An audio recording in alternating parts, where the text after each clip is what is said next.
Hello and welcome to a quick tutorial on how to overlay your chat from Plexstorm onto OBS. Recently, Plexstorm has been updated, and as such, the Plexstorm capture tool, the tool most famous for allowing such a feature, no longer works due to coding changes. And I'm no coder, but I do kind of require that, so I decided to look for a workaround.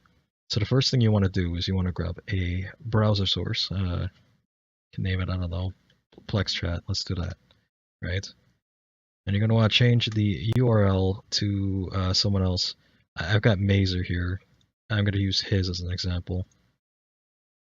So I'm going to put into the URL. The width needs to be at least 993, and the height will be changed based on how many lines of dialogue you want, like how many lines to be read from.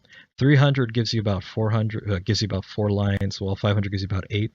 I think that's a good number for now. You could always raise that if you wanted to. The FPS, you're going to want to lower it to 1. The custom CSS does not matter for the way I'm doing it.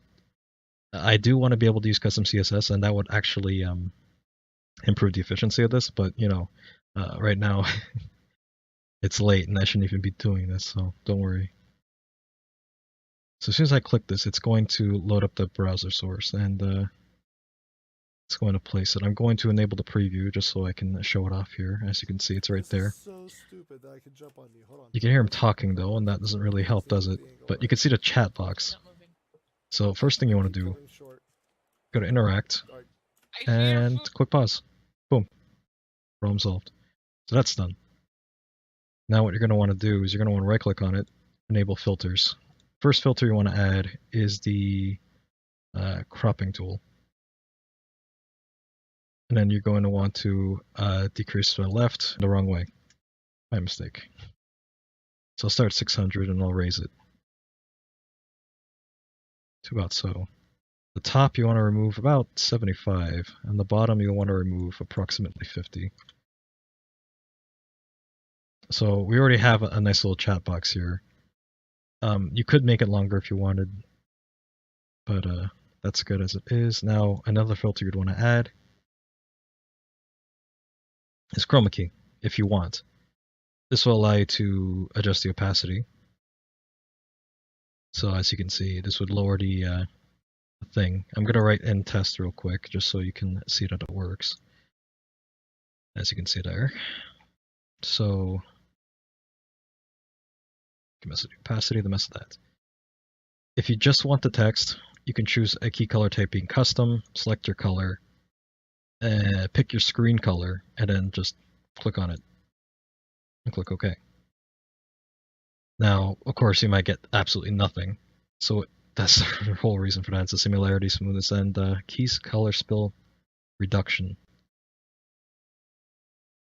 And I've turned those back on. You can see my text perfectly fine. You may want a little bit of the color spill reduction, just so that you get rid of some of the excess purple. From then on, you can just mess with the opacity as you see fit. Beyond that, and beyond this horrible screen, let me see if I can do something about. Oh, I can't really, but you can see it there. I can also scale it up, or you know, I can make it longer. You get the idea.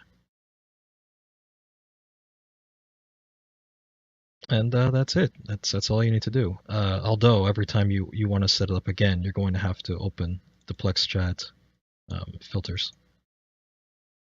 and you're going to need to go to crop pad, uncrop it, pause it again, and recrop. It'll keep it exactly where it was, so you don't have to worry about messing with the settings further than that. And I hope this helps you.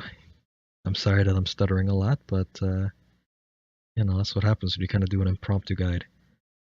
Anyway, have a good one.